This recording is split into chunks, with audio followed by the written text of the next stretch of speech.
Ahmed Mahmoud says he has two questions. Is it obligatory to follow a specific madhab? The answer is no, it's not necessary, but people are divided into three categories.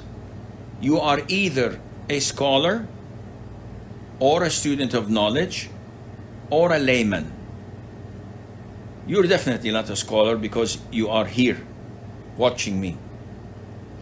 You might be a student of knowledge, but if you're not neither one, then you must be a layman.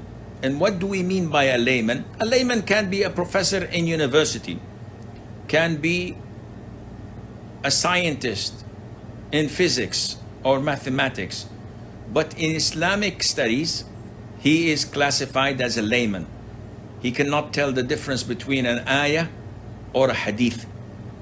He doesn't know the rulings of a lot of what he sees and reads about.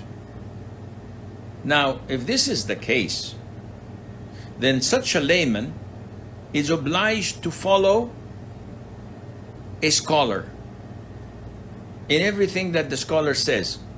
Why is he obliged?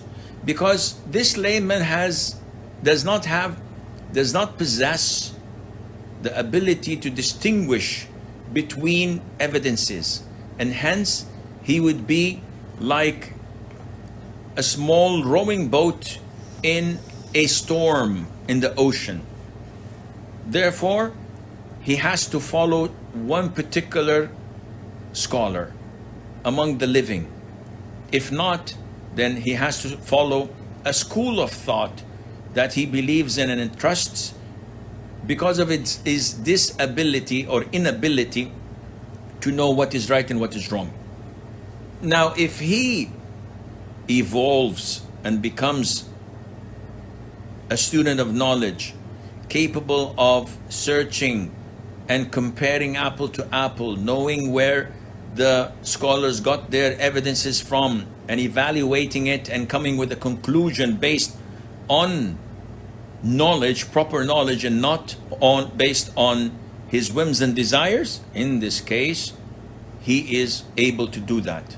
So, to answer your question again, no, it is not mandatory to follow a particular madhab, but if you're a layman, you are not permitted to cherry pick and to do fatwa shopping by selecting what you like and neglecting what you dislike based on your whims and desires, because this is more sinful and Allah Azza wa Jalla knows best. Apparently he's asking about following the Hanafi madhab and in things that may go against the Sunnah.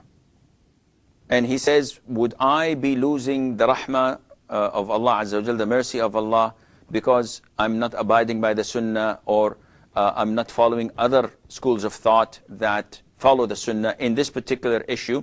Because he heard from his scholars that this is not permissible, he has to stick to his madhab.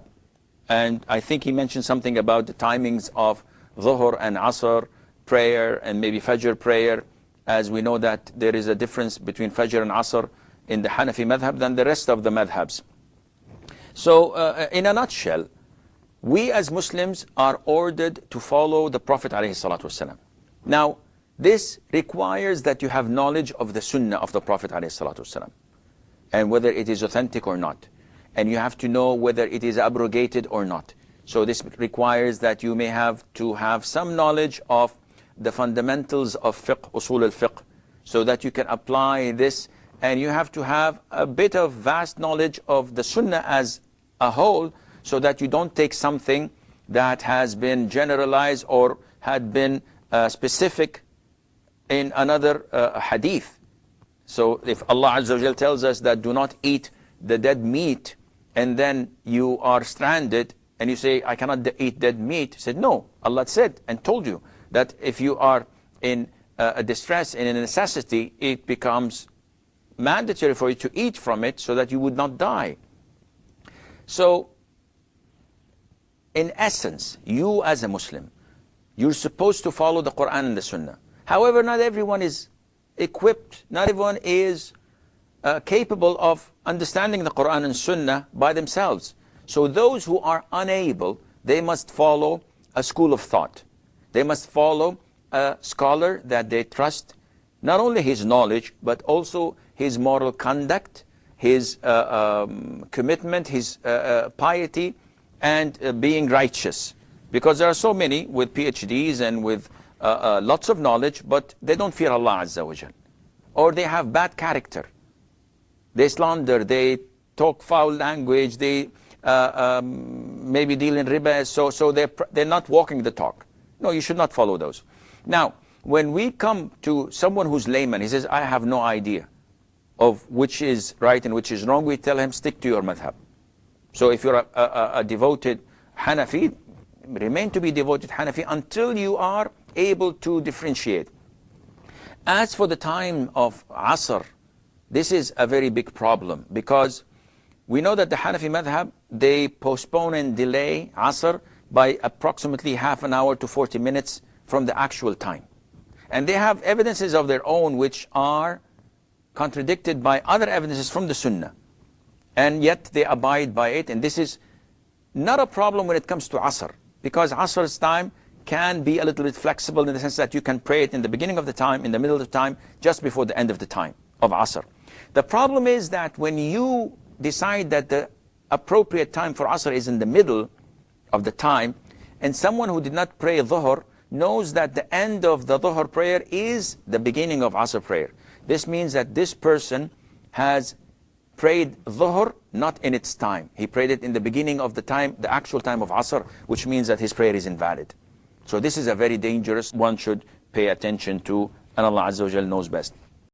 তো নির্দিষ্ট মাযহাবের অনুসরণ না করে সকল মাযহাবকে সামনে রেখে, সকল ইমামদের মন্তব্যকে সামনে রেখে, সকল সাহাবী তাবী আলেম ওলামার মন্তব্যকে সামনে রেখে যেটা হকের নিকটবর্তী সেটার অনুসরণ করা উচিত।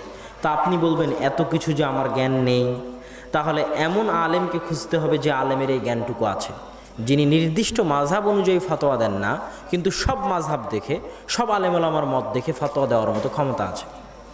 এটা কঠিন কিছু না। এই পর্যায়ে সবাই পৌঁছতে পারে। একটা হচ্ছে মুজতাহিদ। মুজতাহিদ সবাই হতে পারে না। মুজতাহিদ মানে হচ্ছে নিজের জ্ঞান অনুযায়ী নিজেই ফতোয়া দিতে পারে, নিজেই ইমাম, সে হচ্ছে মুজতাহিদ। এই পর্যায়ে পৌঁছা সবার সম্ভব নয়। আর একটা পর্যায়ে, যে পর্যায়ে সব ছাত্রই পৌঁছতে পারবে যদি চেষ্টা করে, সেটা কি? আমি সব ইমামের মন্তব্য দেখে এতটুকু বুঝার ক্ষমতা রাখি যে কোন ইমামের মতটা বেশি সঠিক। এই পর্যায়ে সবাই পৌঁছতে পারবে। সব দারুল দেওবন্দের ছাত্ররাও পৌঁছতে পারবে, হাটহাজারীর ছাত্ররাও পৌঁছতে পারবে। তাদের এটা করা উচিত। নির্দিষ্ট ইমাম অনুযায়ী ফতোয়া না দিয়ে সব ইমামের কথাকে সামনে রেখে ফতোয়া দেওয়া উচিত।